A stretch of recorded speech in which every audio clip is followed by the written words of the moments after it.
प्रणाम मिथिला। देखियो हम जखन साड़ी पहिरे छी ने मतलब कोनो सूती या जकर ब्लाउज नहीं रहे तो हम अक्सर लायरा वाला ब्लाउज पहिरे छी। स्ट्रेचेबल होय छै, बहुत आसानी कंफर्टेबल भी लागे छै कोनो भी मौसम में। तो अहाँ सबके चलू ई ब्लाउज देखावे छी।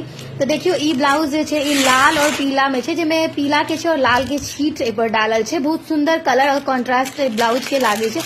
ई हम मीशो से मंगेलो है जे कि 269 रुपीज में मात्र भेट जा रहा है। एक दाम छै 286 रुपया।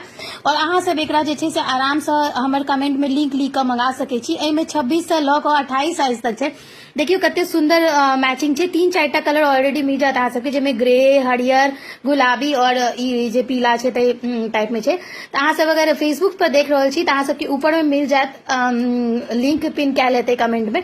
और इंस्टाग्राम पर देख रहल छी तो लिंक लिख दियो तो अहाँ सबके लिंक भेट जात। यूट्यूब पर भी देख रहल छी तो लिंक लिख देबै तो लिंक भेट जात। वीडियो नीक लागल तो अपन दोस्त, संगी, सहेली, अपन कन्या के शेयर कऽ के वीडियो भेजू, जैसे कि ओहो सब हमरे जना सुंदर सुंदर ब्लाउज मंगा के पहिर सकै छथि।